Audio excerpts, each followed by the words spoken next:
राधे राधे, जय श्री कृष्ण।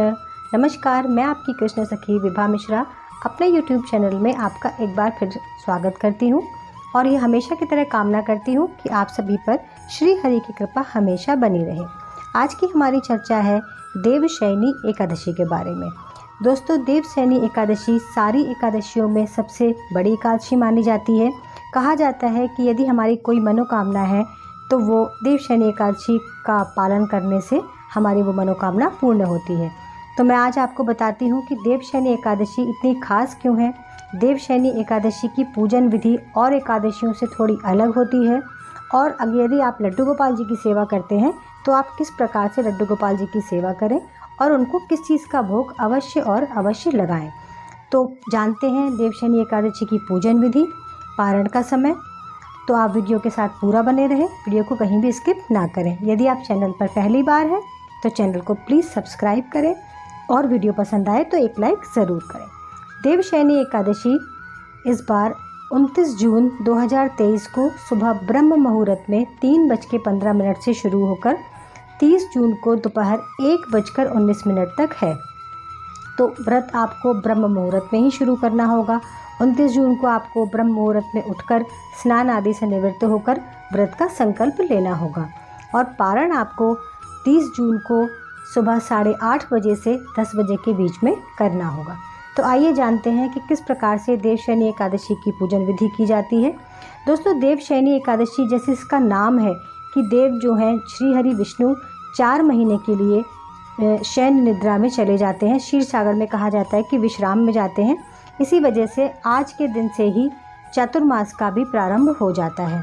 दोस्तों, इसका सिर्फ एक ही लक्ष्य है कि इस 4 महीनों में यदि देव हमारे सोते हैं तो हमें सांसारिक चीज़ों जो कार्य हैं उनसे हमें दूर रहना चाहिए और ज़्यादा से ज़्यादा प्रभु की भक्ति करनी चाहिए। इसीलिए इन 4 महीनों में कोई भी मांगलिक कार्य नहीं किया जाता, जैसे कि शादी विवाह, सगाई, मुंडन, गृह प्रवेश, इन सब काम जो है इनके करने के लिए वर्जित होते हैं। और श्री हरि की पूजा जो है, भगवान की ज़्यादा से ज़्यादा नाम जप का विशेष महत्व है। तो इसीलिए देवशयनी एकादशी पे हमें किस प्रकार से पूजन करना है। आप जो है ब्रह्म मुहूर्त में उठकर नहा धोकर स्वच्छ हो जाइए। एकादशी तिथि में कभी भी ज़्यादा साफ सफाई नहीं करी जाती। कहा जाता है कि जाने अनजाने सूक्ष्म जीवों की मृत्यु होने के कारण झाड़ू पोछा नहीं किया जाता। तो आप नहा धोकर आपके पास जो भी विग्रह हैं, लड्डू गोपाल जी हैं या श्री हरि विष्णु की प्रतिमा है या शालिग्राम जी हैं, उनके लिए आप एक चौकी बिछाइए, उस पर एक पीला कपड़ा बिछाकर उस पर उस विग्रह को जो है स्थापित करिए। उसके बाद आपको पंचामृत से इनका स्नान करवाना है। स्नान करवाने के बाद आप उनको हो सके तो नए वस्त्र धारण कराइए और स्वयं भी पीले वस्त्र धारण कीजिए और भगवान को भी जो है श्री विग्रह को अपने पीले वस्त्र नए धारण कराइए। उसके बाद उनकी पूजा अर्चना कीजिए, पीले फूल चढ़ाइए, पीले फल चढ़ाइए। फलों में मैं हमेशा बताती हूँ कि एकादशी में केला फल जो होता है सर्वश्रेष्ठ होता है, क्योंकि उसका रंग भी पीला होता है और वो आसानी से साल भर मिल भी जाता है। तो केले का भोग लगाइए।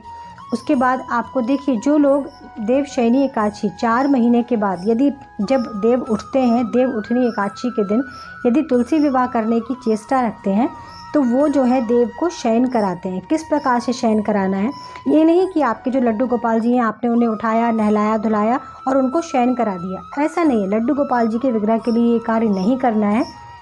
इसके लिए यदि आप करना चाहते हैं देव उठनी एकादशी पर तुलसी विवाह, तो आपको एक मिट्टी की या आप पीतल की भी ला सकते हैं या कागज़ की फ्रेम कराई हुई प्रतिमा भी आप ला सकते हैं श्री हरि विष्णु की। तो उसको आप एक मखमल के बिस्तर बिछौने पर सफ़ेद चादर उड़ाकर उसको आप उस पर शयन कराइए पूजन विधि के बाद, और 4 महीने के बाद इसी विग्रह के साथ आप तुलसी विवाह करके उसकी जो है विदाई करिए।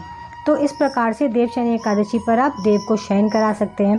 अब बात आती है कि लड्डू गोपाल जी की जब आप सेवा करते हैं तो लड्डू गोपाल जी को कौन सी चीज़ का भोग अवश्य और अवश्य लगाना चाहिए देवशयनी एकादशी पर। तो मुनक्के का भोग आप ठाकुर जी को अवश्य लगाएं।